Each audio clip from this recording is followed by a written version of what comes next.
What's up everyone, Jaxx Finn here, and today I am bringing you guys my Vanguard night recap for my local Carpet Vanguard OHS local tournament thing, whatever, last night.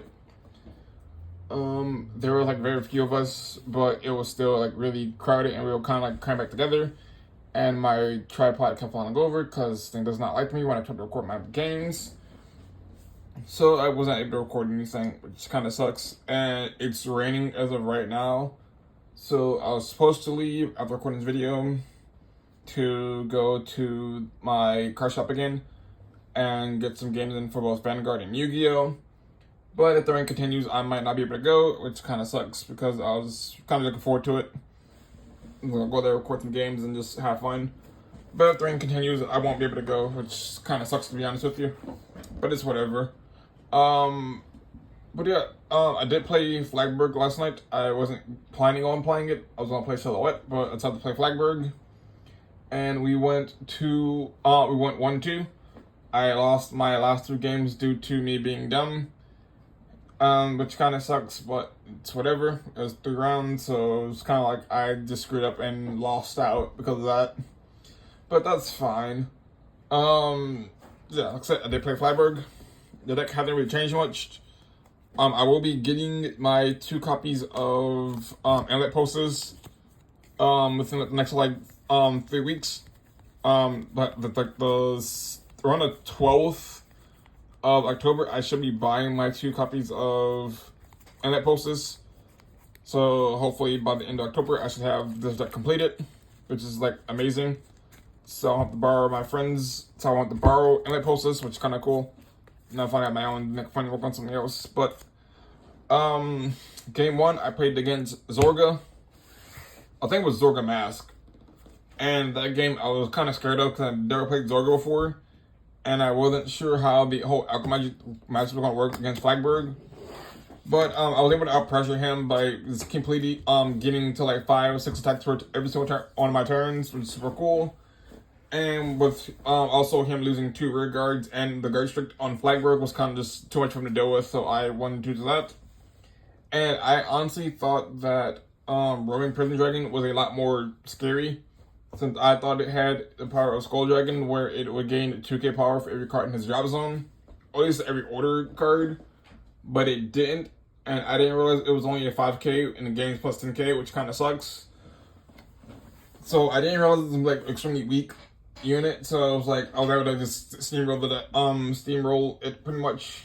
It was a good game though, but like it was kind of like, I don't know, like I thought that that card would be a lot more deadly and a lot bigger of an attacker, which kind of sucks to be honest with you.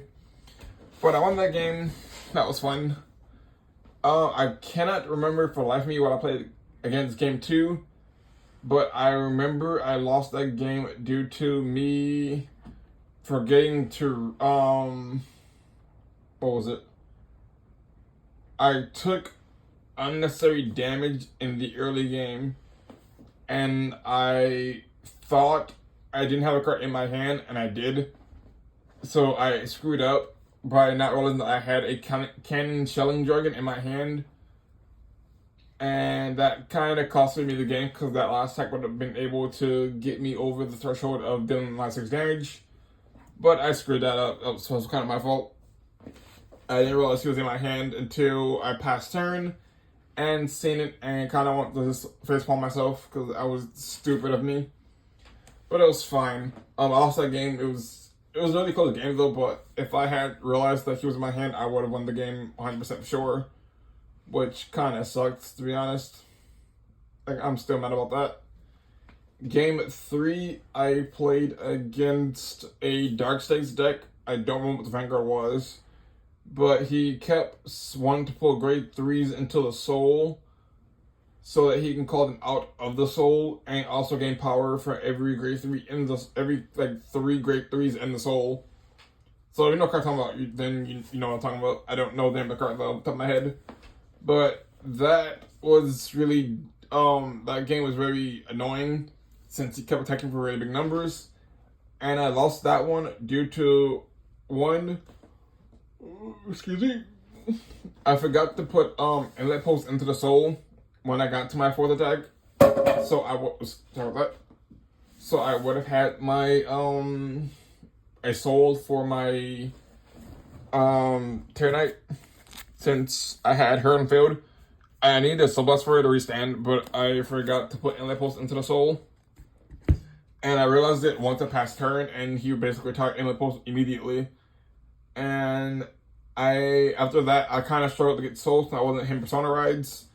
And I couldn't find a way to get souls, so I kind of had to struggle a little bit. But due to that, I couldn't get the soul I needed to after her effect, which kind of sucked. Then, on top of that, when he attacked me, I did something stupid, and he attacked me with like 60 or 50 something, and I guarded with like 73 on a no pass, and he had I think 1 trigger left in his deck entirely, and he had like 5 or 6 colors in deck, but I should have went to made either 1 to pass or 2 to pass, since he didn't hit any triggers, so that I can have enough shield to block his very last attack, since I thought it was going to be swinging for 36 and turned out to be 38, which is exactly what I could block for. So I had to take unnecessary damage, and if I hadn't went no pass on Vanguard swing and went 2 to pass, or at least 1 to pass, and I could have easily blocked the other attack from his rear guard, I would be able to get my persona right my next turn, and then when I attacked my Vanguard, I would have hit my over trigger and basically won the game that way. But I screwed up heavily, and that was pretty upsetting because it kind of sucked, to be honest, since that was kind of just weird. Excuse me. It kind of hurt, to be honest with you, because I could have easily won that exchange if I had just remembered to put inlet post into the soul, or just blocked a lot more proficiently. But we live and we learn. So hopefully, next time I play this deck, it won't be as bad. I did play a lot of practice games before the tournament started. I played against my friend TJ. He played Silhouette. I lost heavily to Silhouette since that deck hits really hard. I played against Eva, and that was just the Eva game we played. I wish I recorded it because it was the most I was just getting beat down the entire game from that, and I over triggered to save myself on for my 6 damage. I hit over trigger and saved myself for a turn, and he came back and double critted. I had to go 1 pass on Vanguard because I had nothing else to guard with. And he not only hit 1 trigger, he hit 2 triggers, and they were both critical triggers. And I was dead to my rights. And that hurt a lot. Because there was nothing I can do that entire game. He was just beating me down the entire game. He also did play another deck outside of that. I don't remember what deck it was. But I beat that deck a lot, because I basically won almost every turn I roll. So, whatever deck you played first, I don't remember what deck it was. But I did, I think it was some lyrical deck, I don't know, pretty sure it was a lyrical deck. But I beat it, I was able to beat it pretty easily, for the most part. But I made him just keep getting rid of his rear guards. So I was pretty happy about that. But I had a lot of mistakes last night due to me just not reading cards. Excuse me. Or just not getting numbers wrong, but it's fine. I also picked up 3 cards I needed for my Glendios deck that I'm working on to show you guys. I picked up some 3 reverse units I needed. Got a Thorn Lily Musketeer. Got a cleanup Celestial, and then we got a Deadliest Beast Deity Ethics Buster Reverse. So these are 3 versions I picked up yesterday. They're trading them away. I got these in the trade for a $5 card, and they were $5 in value, so I took all 3. because I need them for my Glendios deck for V series that I'm working on. That basically locks your opponent's back or rear guard and behind the Vanguard, and the 2 front row ones so they can only attack with the Vanguard. And then if you feel like you can get to the Omega lock, where you can lock all 5 rear guards and get to 5 damage, then during your turn, the moment your turn starts, you just win the game since you hit Glendios' skill. Since you're at 5 damage and your opponent has 5 black cards, you basically win the game. But like, that's not really the point of the deck. The point of the deck is just to lock the back or rear guard behind the Vanguard, and 2 front row ones, just so your opponent only can attack with the rear guard, with the Vanguard, with unboosted by any of the units. And I did play this deck on last Saturday, and I did lose because I wasn't able to lock my opponent's. My opponent was playing. My friend Andrew was playing a Dark Irregulars deck. Dark Irregular. No, that word sounds really weird to me. But for whatever reason, I couldn't get another reverse unit on field to lock his back or rear guard behind his Vanguard, and it kept boosting him up to like an uncrazy number, and I just couldn't draw into another reverse unit to save my life, since he kept making put 2 cards in my hand, field, and drop into the soul, and I kept having to find a way to get to another reverse unit, so that I could lock that one, and I hit 2 of them off a drive check, and that hurt because I had nothing to guard with.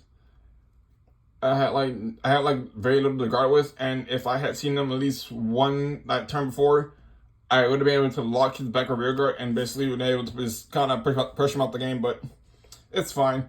I do like the deck a lot. It's really fun to play. Just having your opponent just keep blocking their stuff, and since Glendios' skills, like you Soul Blast to 1, you bind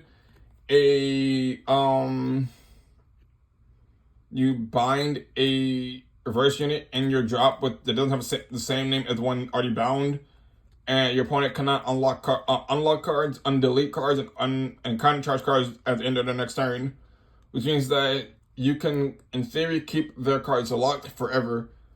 And which is why in the deck you play like 7 to 9 different reverse units. I play 8 since it's like in the middle. I play 8 different reverse units, and just having like just being able to bind them is super fun, and being able to switch them out and everything, and like just make sure that you always keep like lock your opponent's stuff is super cool as well, since they can unlock them. So it's like, unless they're playing an Excel deck, then it's like, yeah, they can still overpower you, kind of, sort of. But like against like Protect and like Force decks, like if you just lock down their other units other than their Vanguard, they're not doing much to you. And then whenever you get a chance to use lock the last 2 cards and just Omega lock them, and then make sure you can get the 5 complex you need and win the game from there. Just automatically I'll have to play the rest of it. But yeah, that's pretty much it. I did get a few cards for Pokemon 151, but it wasn't nothing too crazy. The only crazy card I got from it that I didn't pay for these cards, they were kind of given to me by the same guy I got the reverse cards from. But I did get this Hollow Fighting Energy. I think it's super cool. I don't know, he's kind of given to me because like he didn't want them, I guess, for some reason. I don't know. But like he didn't get anything good except for this. So I took it. I am going to try to complete the set at some point. I will be buying some ETBs for it, and like some packs and stuff, since I do want to open up an ETB and the binder collection, since the binder collection looks really nice. So I'll be opening up that at some point in time. I don't know when though, since I have other things I have to do. Next month, towards the end of next month, around Halloween, I should be doing my driving stuff for school. I should be taking my 4 2-hour long road courses for driving school. Get that done, and then in November, around before Thanksgiving, I should be getting my test, so that December I'll be able to go get my license in December, which is super nice. I will also be buying like 4 to 5 boxes of the set 13, I think, that comes out in December. I believe set 13. I will be buying like 4 or 5 boxes for that set as well. I'll be pre-ordering 4 of them, and probably on like 1 or 2 at the actual car shop when I get there for pre-release, or the week whenever they get everything in. So I'll probably end up buying like 4 to 6 boxes of that set, since I am looking for hero stuff and hopefully get high rated hero stuff. But that's all I got. So until next time, please remember to like, comment, and subscribe. And until next time, this is Jaxx Finn, signing off.